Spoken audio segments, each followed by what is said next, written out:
Bonjour à toutes et à tous et bienvenue dans votre émission de société. Nous allons parler cette semaine des jeunes en situation de surpoids ou d'obésité. 18 à 20% d'entre eux en sont victimes. Le surpoids et l'obésité est une véritable problématique de santé publique que divers professionnels, organismes et programmes tentent de combattre. C'est le thème de cette émission. Céline Faucheron, bonjour. Bonjour. Vous êtes éducatrice sportive à Contrexéville. C'est ça. Et vous êtes partenaire du programme Pralimap INES, dont nous allons parler tout au long de cette émission.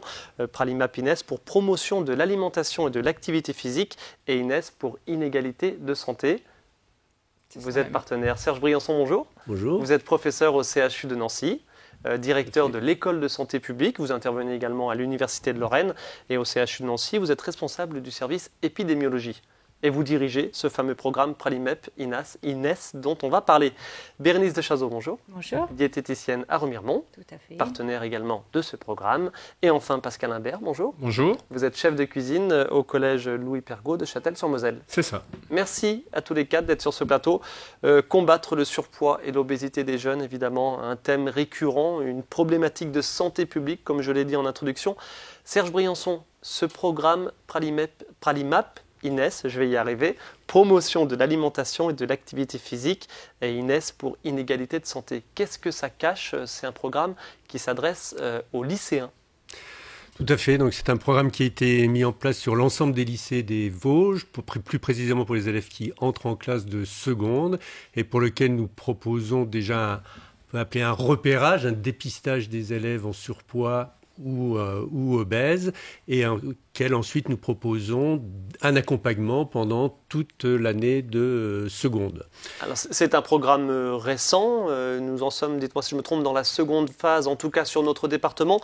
Tout a commencé par une étude, tout simplement, un constat de 2006 à 2009.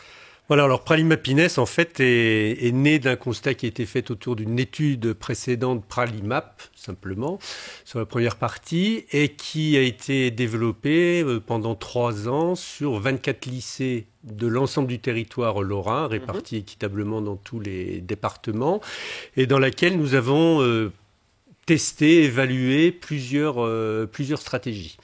Et en particulier, donc, nous avons montré que la stratégie de repérage des élèves en surpoids et de l'accompagnement pendant tout le cursus du lycée était favorable sur l'évolution de la corpulence. C'est-à-dire que globalement, les élèves étaient moins en surpoids-obésité dans les lycées pour lesquels on avait fait cette stratégie dépistage et pour comparé au lycée où il n'y avait pas de dépistage. Alors, j'ai donné 2 chiffres, 18 à 20% des jeunes victimes de surpoids ou d'obésité.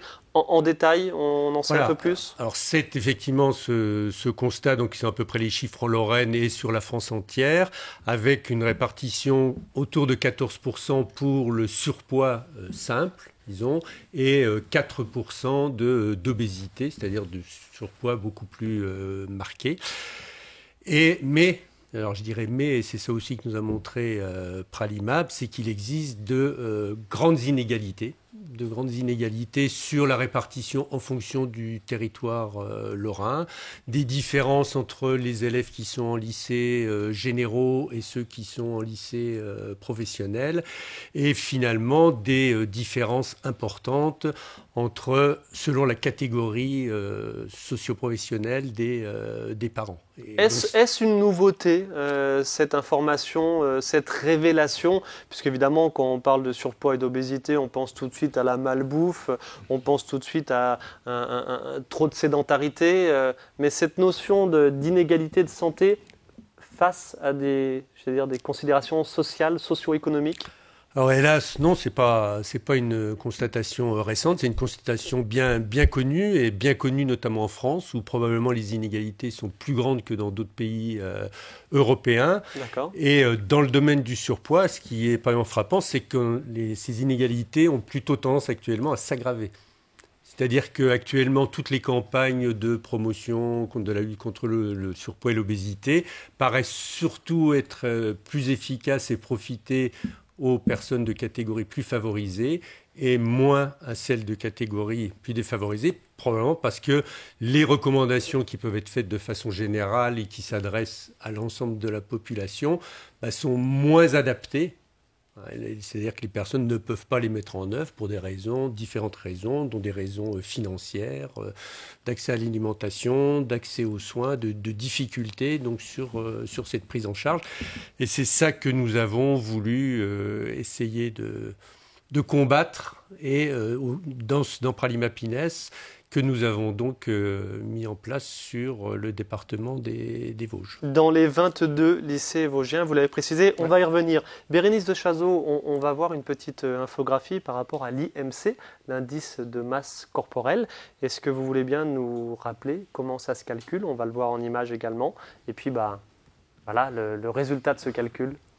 Alors l'IMC, donc l'indice de masse corporelle, c'est en effet un calcul qui correspond au poids sur la taille au carré, donc la taille fois la taille. Et donc dans le cas de l'enfant et de l'adolescent, cet IMC ne nous suffit pas puisqu'il va se reporter à l'âge. Donc on va avoir une évolution de l'IMC en fonction de l'âge. D'accord. Ah, donc attention, c'est bien de faire le calcul chez soi, mais attention, parce que là on voit en dessous de 18,5 une situation de sous-poids, et puis voilà, à partir de 25 une situation de surpoids ou d'obésité. Chez l'enfant, c'est pas comme ça que ça se passe. Ce ne sont pas les chiffres pour les enfants. Voilà, tout à fait. Peut-être pour les adolescents. Ou c'est en fonction? À terme, après croissance, mais non, jusqu'à 18 ans, normalement, on applique la règle de l'IMC en fonction de l'âge. Est-ce que vous les avez en tête, l'indice de surpoids C'est une courbe. Ah, c'est une courbe, d'accord. Bon.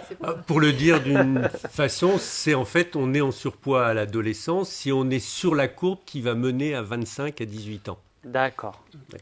Voilà, et donc, on est par exemple, alors plus faiblement de mémoire, comme ça je dirais qu'à 6 ans, on est en surpoids si on est à plus de 20. D'accord. Parce mais que si on est c'est la preuve que pour ce qui est des enfants et des adolescents, on a parlé des lycéens tout à l'heure, c'est d'autant plus difficile à identifier. Absolument. Serge Briançon? Absolument, et je pense qu'il y a beaucoup de personnes qui pensent, et peut-être même des fois quelques professionnels, que si on est en dessous de 25 à l'adolescence à 15 ans, on n'est pas en surpoids. Alors qu'en fait, on est déjà en surpoids. Parce qu'on sait que si on reste sur cette courbe, on va arriver au fameux 25 à 18 ans ou au fameux 30 pour un obèse à 30 à Donc attention à cet indice de masse corporelle, vous l'avez dit, taille sur poids sur taille au carré, mais ce n'est pas valable pour les jeunes et les enfants. Et ce qui est important, c'est justement de prêter attention à l'évolution de la courbe IMC. C'est qu'en fait, un point seul, un IMC seul ne suffit pas, puisqu'en fait, la courbe peut monter et descendre. Et au contraire, une remontée d'IMC à un âge peut-être plus précoce, c'est-à-dire par exemple avant 6 ans, peut à ce moment-là nous faire penser aussi à un risque de surpoids. Même si l'IMC seul a une bonne valeur à 4 ans. La courbe vraiment est à identifier, donc l'IMC est à calculer régulièrement chez les enfants. Alors quand vous dites à calculer régulièrement, sur combien de temps il faut étudier cette courbe et ce poids pour se faire une idée? 2 à 3 fois par an, je crois, c'est une bonne moyenne, il me semble. D'accord. Donc normalement, quand on se rend régulièrement chez son médecin, il doit peser, mesurer l'enfant et calculer l'IMC et reporter l'IMC sur la courbe. Serge Briançon, le programme Pralimapines dont vous nous parliez en début d'émission s'adresse aux lycéens, on l'a dit, s'adresse aux élèves de seconde en majorité. Concrètement, comment ça se passe? Je peux rajouter un point concernant l'IMC également. Donc l'IMC, ça mesure l'ensemble de la masse du poids rapporté à la taille. Mais on est en surpoids véritablement si c'est surtout de la masse grasse. Et donc c'est un reflet qui peut être imparfait par rapport à ce problème du surpoids et de l'obésité. Et on a à l'inverse également des personnes qui ont plus de 25 par exemple et qui ne sont pas en surpoids parce que c'est du muscle. D'accord. Et par exemple, on a des athlètes, il y a quelques lycées dans lesquels on a des élèves qui font sport-études, qui font, si on fait de l'haltérophilie, par exemple, on peut avoir donc une masse musculaire importante, avoir un IMC supérieur à 25 et ne pas être en surpoids. Donc c'est vraiment presque du cas par cas, si je comprends bien. Il faut l'analyser au regard de l'ensemble de la situation, éventuellement prendre d'autres éléments. Auprès des élèves de seconde, qu'est-ce que vous mettez en place concrètement? Alors d'une façon globale, et puis après avec Céline Faucheron par exemple, on regardera en termes d'activité physique et sportive. Alors le premier point, donc dans chaque lycée, on a qu'on appelle une séance de dépistage et d'inclusion dans l'étude, c'est-à-dire que tous les élèves sont pesés, mesurés pour calculer le fameux IMC. On calcule aussi le périmètre abdominal. Et par 2 infirmières, une infirmière donc du lycée et puis une infirmière de mon service hospitalier, de façon à avoir une vérification, une certitude sur la mesure. Ils remplissent des questionnaires sur leur comportement nutritionnel, sur leur comportement alimentaire, sur leur pratique d'activité physique. C'est sur la base du volontariat ? Oui, forcément. Ils sont invités à venir participer. Certains ne souhaitent pas participer. Les parents peuvent également refuser la participation. Ils sont incités et ils peuvent refuser, bien entendu. Et puis, ils ont ensuite un entretien médical par un médecin de l'association vosgienne des réseaux de santé, donc qui prend en charge en particulier ce problème. Et il leur est proposé, s'ils répondent aux critères dont on a parlé, de rentrer dans le programme pendant l'année de seconde, où on va leur proposer un accompagnement. Alors, quel type d'accompagnement concrètement ? Alors, le premier type d'accompagnement, ce sont un entretien de type Pralimap, celui qu'on a mis en place entre 2006 et 2009 dans l'ensemble des lycées, qui se fait sous forme de séances collectives. Il y a 5 séances collectives avec l'ensemble des professionnels délégués par l'association vosgienne des réseaux de santé. D'accord. 2 personnes qui sont présentes pourront vous en dire plus concrètement. Et puis, nous avons également, à cause de ce problème des inégalités sociales, éventuellement des programmes personnalisés et adaptés pour les élèves qui en ont le plus besoin et pour essayer de les aider à surmonter un certain nombre de difficultés. Alors qui peuvent être des difficultés d'ordre financier, des difficultés à se mobiliser au départ dans l'inclusion. On a dit c'est volontaire, mais on sait en même temps, y compris pour un adolescent et peut-être pour un adolescent qui est plus en difficulté, de dire oui, vraiment, je veux participer ou pas. Ça ne se fait pas comme ça sur une décision. C'est un processus lent qu'il faut accompagner éventuellement. Donc, on a un dispositif de suivi. Combien de temps, combien de séances par an pendant l'année scolaire ? Il y a les 5 séances Pralimap et puis ensuite, il y a toute une série d'approches. Il y a 5 séances d'entretien motivationnel avec un coach. Un coach qui les accompagne individuellement, des ateliers alimentation, des entretiens autour de l'activité physique. Et puis aussi un autre élément important qui est un peu une innovation dans Pralimapines et qu'on a importé du domaine de la clinique, ce qu'on appelle des réunions de concertation pluridisciplinaires, c'est-à-dire que je réunis tous les professionnels qui voient le jeune, c'est-à-dire au lycée, les médecins de la VRS, les éducateurs sportifs, les diététiciennes, les infirmières et médecins scolaires, et on discute de la situation en fonction de toutes les informations qu'on a recueillies, et on essaye de lui proposer la situation la plus adaptée à ses besoins. Alors concrètement, Céline Faucheron, ça débouche sur quoi ces réunions, cette concertation entre professionnels? On l'a bien compris, tout ça évidemment très individualisé auprès du jeune. Alors au départ, les séances sont quand même collectives, c'est-à-dire ce sont tous les jeunes qui sont regroupés et sont présents la psychologue, la diététicienne et l'éducateur sportif. C'est des entretiens, en fait, on essaye d'informer mais aussi d'échanger surtout avec l'adolescent. Sur son mode de vie, sur sa façon de bouger, pour ma part, On leur demande de remplir un journal de bord pour voir sur 3 jours, par exemple, leur façon de bouger, s'ils pratiquent de l'activité physique ou non en dehors du lycée. Tout ça, si je peux me permettre, ce sont quelques conseils qui peuvent éventuellement s'adresser à nos téléspectateurs qui ne souhaitent pas rentrer peut-être dans un tel dispositif comme au lycée. Oui, c'est mais surtout pour ce qui est des jeunes, comment bouger plus, quoi. Donc ça peut être rentrer du lycée à pied plutôt qu'en bus, ou s'arrêter une station avant et puis terminer à pied. Ça peut être aller promener son chien le soir. Ça peut être, quelles sont les situations à problème que vous rencontrez le plus fréquemment en termes évidemment d'activité physique pour ce qui vous concerne? Nous, c'est surtout combattre la sédentarité, c'est combattre l'inactivité, le temps passé soit devant la télé, l'ordinateur, les jeux vidéo. Donc c'est là où il faut réussir à motiver le jeune pour sortir, pour voir du monde aussi, parce que tout ça, ça inclut l'isolement. Et les sortir de là, et qui retrouvent le plaisir de bouger.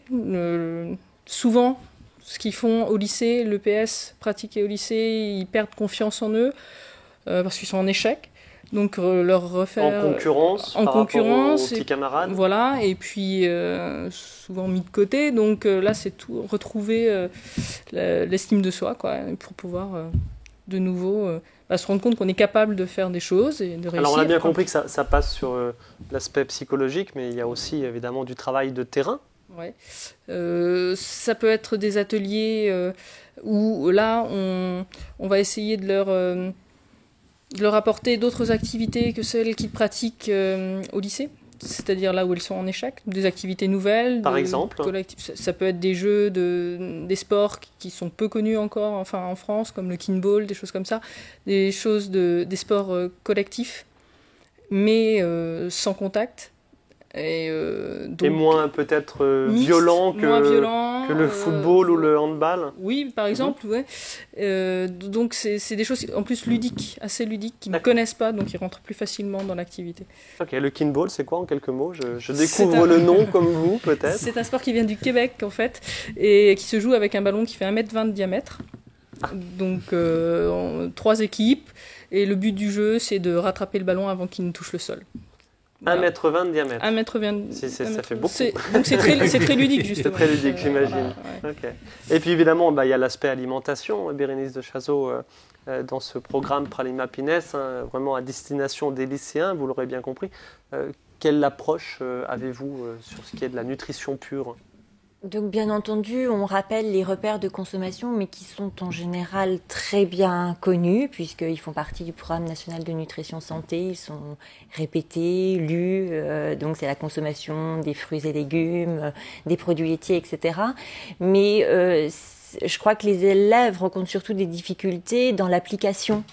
Ces repères ne posent pas de problème en soi dans la compréhension, mais c'est dans l'application. Donc nous, en fait, en tant que diététicienne, on va essayer de comprendre pourquoi finalement l'application n'est pas possible, quel est le contexte, quelle est l'ambiance.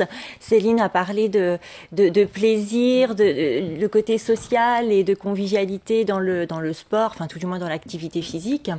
Et en fait, on va retrouver le même problème dans l'alimentation. Alors concrètement, ça débouche sur quelle prise en main, quelle prise en charge des situations de surpoids ou d'obésité ?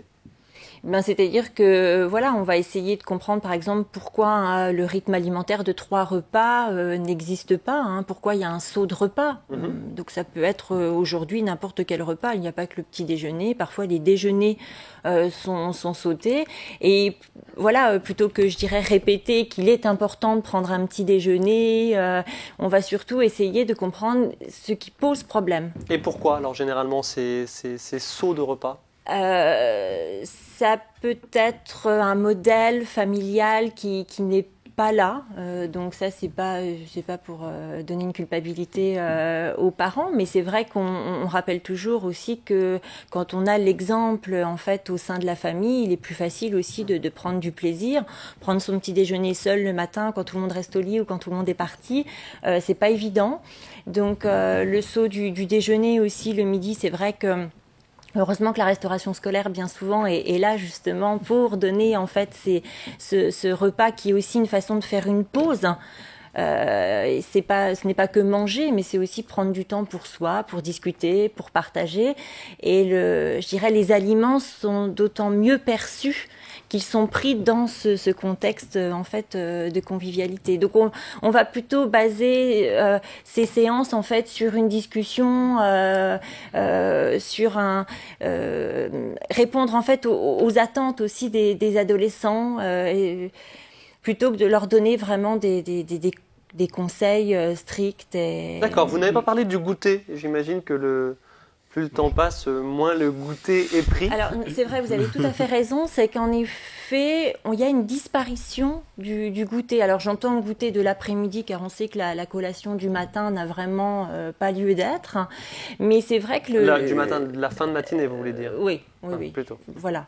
Donc, en fait, le goûter a tendance, en effet, à disparaître. Je crois qu'à partir de 12 ans, il n'y a que 19% des élèves, des enfants, en fait, et adolescents qui goûtent. Or, en fait, ce goûter, il permet vraiment de revoir les quantités le soir, d'éviter les surconsommations et notamment les grignotages.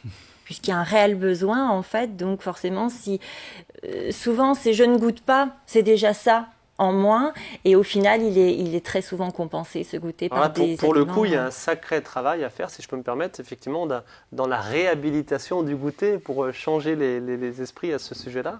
Alors, c'est vrai que dans le cadre de Pralimap, on a eu l'occasion aussi de faire des ateliers un petit peu plus pratiques, et notamment, c'était l'occasion de proposer une dégustation aux élèves, et c'est vrai que là souvent il y a des aliments qui sont pas forcément appréciés, et l'appréciation de l'aliment peut tout simplement là encore venir du contexte. Donc là le côté ludique, moi il m'est arrivé de faire déguster les yeux bandés certains aliments, et finalement l'aliment a été apprécié, alors que au vu de l'aliment il y aurait peut-être eu une réticence. Donc c'est vrai qu'on essaye d'être le plus, je dirais, le ludique possible aussi. D'accord. Pascal Imbert, Serge Briançon, je vous en prie. Je vais insister au la jonction entre les deux présentations. Un des points importants de Pralimap, Inès, c'est d'insister sur la balance finalement énergétique, parce que le surpoids, ça résulte d'un déséquilibre de la balance entre les apports et les dépenses. Et c'est pour ça que c'est bien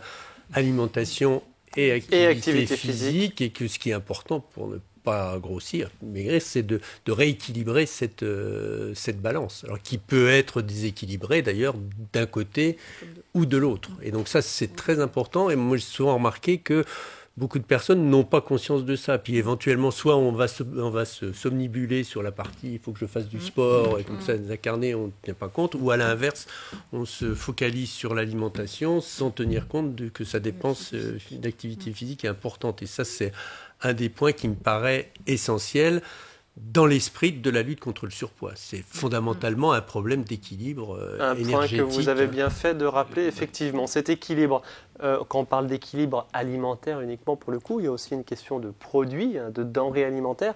Pascal Imbert, on vient de voir en image une collègue à vous, donc à la cuisine de Châtel-sur-Moselle. On va vous voir de nouveau au travail, au collège de Châtel-sur-Moselle. Vous avez vraiment, j'allais dire, une prise de conscience, une appréciation du bien manger auprès de vos collégiens. On est bien au collège. Oui. Obligatoirement, de toute façon, on joue au visuel. Déjà, la première chose, c'est le visuel. Comme elle le disait, si on le cache, ils ne sauront pas comment amener leur repas derrière. C'est-à-dire que, dans un certain sens, les élèves vont manger déjà en premier par les yeux. Obligatoirement, c'est ce qui va les attirer.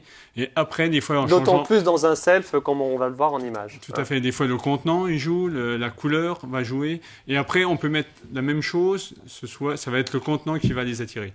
Obligatoirement, puisque ça va être visuel. Il va y avoir de la couleur, c'est plus pareil. Alors que des fois, on a la même contenance. Et pourtant, à l'arrivée, on sait qu'ils vont...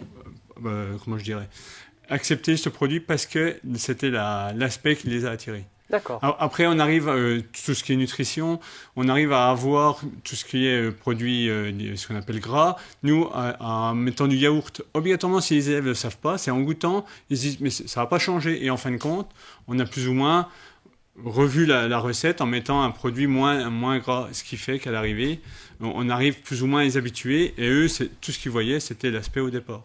l'œuf mayonnaise est œuf mayonnaise, et pourtant dans la mayonnaise, il n'y a pas que de la mayonnaise. Y a-t-il eu une petite période d'adaptation de vos collégiens à cette nouvelle façon de faire, à cette nouvelle façon aussi de présenter les choses, on l'a bien compris? Après l'adaptation, je ne sais pas si c'est vraiment une adaptation, puisque pour eux, c'est le visuel. Obligatoirement, quand ils vont voir, c'est là que ça va jouer. Après, c'est l'adaptation en cuisine. Je dirais plus que c'est la préparation.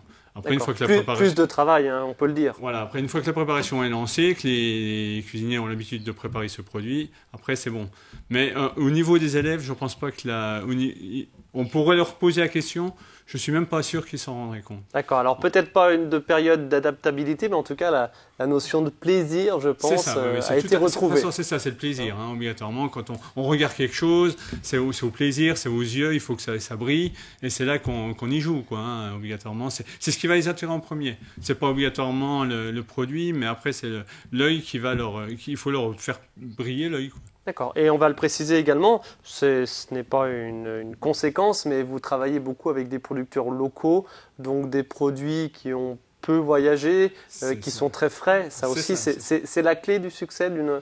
Obligatoirement, le produit est frais. Le producteur, c'est le produit qui va nous vendre. Obligatoirement, le produit sera déjà... Pour ce qui est du lait, des fromages, des fruits et légumes, obligatoirement, il y a un goût. Obligatoirement, le goût, c'est plus, je dirais, la grosse consommation, la grosse production. Donc le producteur, c'est le produit qu'il va faire. Si ça va être un bon produit, un petit produit de qualité. Et là, derrière, l'élève va sentir que le fromage, obligatoirement, ce sera un fromage qui aura du goût. Obligatoirement, si vous donnez un Münster, le bon Münster, l'élève, il va y goûter. S'il aime, il y reviendra. Par rapport à un produit qui est toujours, disons, le même goût, qui n'a pas de goût. Bérénice de Chazot, c'est très important, ça, cette notion de plaisir. C'est très important, puisque finalement, il n'y a pas de bon et de mauvais si on veut, quoi. C'est vrai que il faut aussi être patient dans l'apprentissage, en fait, du goût. C'est vrai qu'il y a aussi la façon de préparer, la façon de présenter. Un produit ne pourra pas forcément être accepté, selon l'association en fait avec d'autres aliments. Donc il faut être aussi patient, je pense, quand on est cuisinier, peut-être cuisinier novice aussi en tant que parent, pour les rassurer. Il se peut que le plat ne soit pas forcément apprécié du premier coup, mais bon, c'est vrai que ça. Après, c'est une habitude. Je pense qu'après le goût, ils le savent, ils le sentent, et après, au fur et à mesure, ils se rappelleront du goût qu'ils ont eu. Et c'est là que ça va les amener. Serge Briançon, on a parlé du plaisir d'avoir une activité physique, le plaisir éprouvé lors d'une activité physique, le plaisir gustatif. On peut résumer ce combat contre l'obésité et le surpoids avec cette notion de plaisir mesuré. Absolument, je crois que c'est un des points importants si on veut travailler sur le long terme, hein, c'est ce terme de plaisir, de non-culpabilisation. On n'est pas là pour culpabiliser les gens, c'est un travail de toute façon qui est sur le long terme. Et je rajouterai un autre mot qui est conscience, c'est-à-dire apprendre à savoir ce que l'on mange, alors y trouver le plaisir et ne pas manger, parfois même sans s'en rendre compte, hein, qui est un petit peu un des éléments du grignotage. Pendant qu'on regarde, on est sédentaire et puis on prend des choses comme ça, on sait même pas ce qu'on a mangé à la fin. Donc c'est important qu'il y ait cette conscience-là. Ça rejoint le problème de l'équilibre et de prendre conscience de cet équilibre entre les apports et les dépenses. Donc il faut être conscient pour... à la fois l'activité physique et à la fois l'alimentation. Donc on est vraiment dans cette démarche-là pour accompagner donc, les adolescents dans cette démarche et encore une fois sans les culpabiliser. Il s'agit de tous les discours, on les a, c'est pas dire il faut pas manger comme ça, il faut trouver finalement ce qui peut amener une personne à être bien dans cette... en gardant à l'esprit ces deux mots, conscience et plaisir. Donc conscience de ce que l'on mange et tenter d'y prendre plaisir, évidemment, avec des aliments sains et équilibrés, on l'a bien compris. Merci à tous les quatre de votre participation à cette émission. Et donc, bonne continuation dans le programme Pralimap, je le reprécise, promotion de l'alimentation et de l'activité physique. Et puis Inès pour inégalité de santé, car évidemment, les problématiques de surpoids et d'obésité sont aussi synonymes d'inégalité sociale ou territoriale. On en a parlé. Merci et bonne continuation. Merci. Merci à vous de votre attention. On se retrouve la semaine prochaine pour une nouvelle thématique.